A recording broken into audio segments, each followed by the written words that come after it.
One day, Sister Clara is shocked when she spots their handyman Silva walking through the halls. Since interacting with men is seen as sinful, she immediately heads to the altar to pray for forgiveness.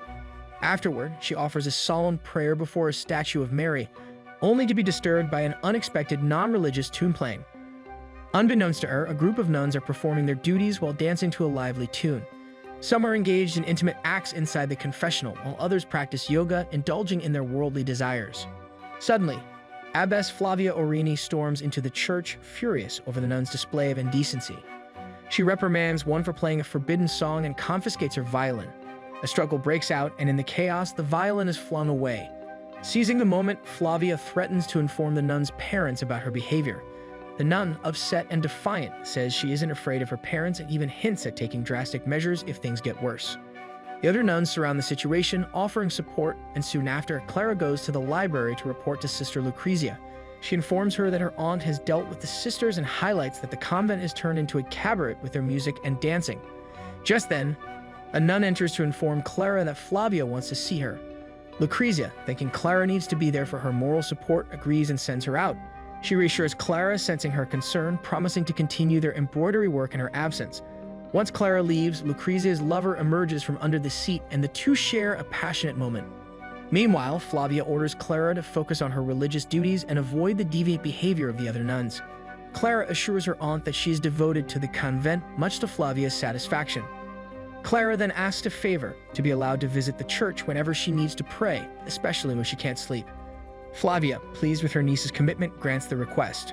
Later, Flavia goes to the library in search of Lucrezia, but is surprised to find her with a man. Enraged, she demands to know his identity, but the man refuses to disclose anything, hurriedly leaving. Lucrezia faces the wrath of the abbess, but she refuses to reveal the man's name. Finally, Flavia insists, and Lucrezia admits that her lover is a nobleman named Pu Montano Diori. The abbess, furious, threatens to report her to the bishop, which would lead to public disgrace. However, Lucrezia is unfazed, revealing that she is related to Cardinal Frangimani, and that her lover holds influence in the Pope's court, rendering Flavia's threats powerless. Lucrezia expresses her disdain for her life in the convent as she was forced into it by her parents. The next day, Flavia calls a meeting, condemning Lucrezia's actions and accusing the devil of influencing her. She orders the nuns to confess if they feel any temptation. Some immediately rush to comply. Lucrezia, now with shorter hair to symbolize renouncing vanity, publicly repents in front of her sisters.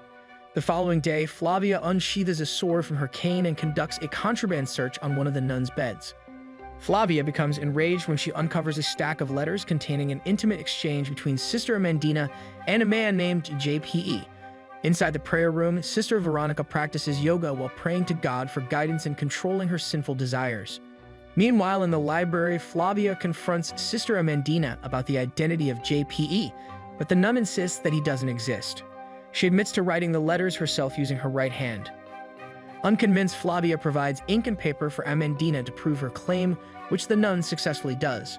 However, Flavia punishes her, ordering her to repent as the letters contain inappropriate content. That evening, Paulo uses a rope to sneak into Lucrezia's room to continue their affair. Meanwhile, Sister Fenta asks another nun to paint her ideal man and questions when the artwork will be completed. The nun says it will be ready by next Saturday, which disappoints Fenta. To persuade her to hurry, Fenta offers a jar of honey. The next morning, Sister Martina's desire awakens when she sees Silva carrying a box of live chickens to the barn. She follows him there, where they have an intimate encounter, unaware that Lucrezia has discovered their affair. In the library, Clara urges Lucrezia to end her relationship with Paulo to protect her honor. However, Lucrezia refuses, proudly stating that nothing can taint her. She explains to Clara that once she falls in love, she will endure any hardship for it, unlike Clara, who is determined to remain loyal to her religious vows until her death. A few hours later, Flavia meets with Father Abbot to discuss Paulo Montesano. The priest reveals that Paulo's father, Jovan, left a will granting him money for studies in the Americas. During lunch, Flavia takes the opportunity to search a nun's room for contraband. She is shocked to find paintings of a man's body, which Fenta commissioned. Flavia destroys the artwork by soaking it in water, as such depictions are forbidden in the convent. Afterward, Flavia encounters Lucrezia and informs her that Paulo will no longer visit because he has fled to America, as per his father's will. This news leaves Lucrezia feeling betrayed. Flavia continues her inspection and, upon reaching Veronica's room, catches her engaging in indecent acts. She confiscates Veronica's contraband, including a mirror that promotes vanity, and orders her to repent. Veronica refuses to surrender the full-length mirror, hiding it in her wardrobe as Flavia returns. The next day, Father Abbot is awakened by a knock on his door. The visitor refuses to reveal his identity but encourages the priest to open it. When the door is opened, Father Abbot is surprised to see his nephew, Rodrigo, who hugs him joyfully. The priest is initially suspicious as Rodrigo doesn't look like the nephew he remembers. Rodrigo pulls his uncle to the window, and upon closer inspection, Father Abbot recognizes him. The two happily reunite. Since Rodrigo has nowhere to stay, the priest promises to inform the abbess and request permission for Rodrigo to study and pray at the convent. Later in the church, Rodrigo spots Clara and immediately feels attracted to her. He requests her to unlock the door so he can be closer to her, but Clara finds his behavior rude and walks away, unaware that he follows her. In the kitchen, Lucrezia persuades Martina to spike Flavia's drink with an illicit substance, claiming it will help the abbess relax. Martina hesitates, fearing the dangers, but Lucrezia insists, reminding her of Flavia's cruelty. Eventually, Martina agrees and Lucrezia gives her the vial. Flavia discovers that Veronica has hidden the mirror and orders her to throw it out of the window. Later, Veronica confesses to Father Abbot that the Holy Son visited her room the previous night. However, she holds a grudge against Flavia for interrupting her time with him and believes Flavia is the devil. The priest finds her comments amusing while Flavia plays along. In the library, Clara attempts to find peace in a book but is startled by a strange noise. When she investigates, she finds Rodrigo hiding and confronts him. He reveals himself, causing Clara to run away in fear. The next day, Rodrigo continues to pursue Clara and corners her at the church, trying to touch her inappropriately. He professes his love, but his advances repulse her, and she breaks free from his grasp. Meanwhile, Veronica caresses the statue of Mary while praying but is drawn to the thorny crown, which causes her to wound her hands. She goes to the bathroom to wash the blood off, but the bleeding won't stop. Sister Amelia enters and becomes concerned about the injury.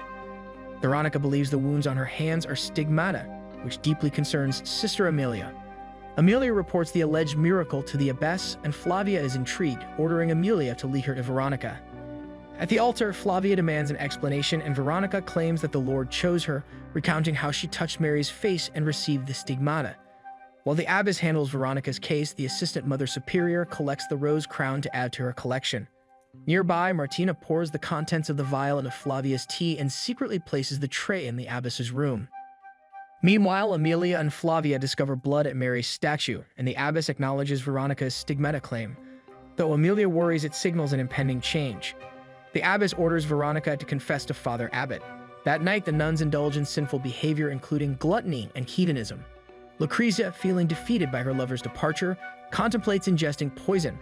Later, Clara leaves the convent to visit Rodrigo, but when she does, he reminds her that it's a crime for a nun to leave. Despite her protests, he carries her back to her room. Once in the hallway, Clara learns that Rodrigo plans to leave, causing her to scream in displeasure. Motivated by this, he carries her outside for an intimate encounter, unaware that Martina has witnessed them. Back in Flavia's room, the abbess awakens and drinks the spiked tea. By morning, she is gravely ill, and in her final moments, she confides in Amelia, suspecting she was poisoned. She reasons that someone may have infiltrated the convent. As Flavia dies, Amelia informs the nuns of her death, and the convent falls into chaos. Silva and Martina are engaged in an intimate moment, unaware that Flavia has passed. Moments later, the nuns become frantic and Silva tries to escape, but is caught by civilians, who mistake him for a thief and killer.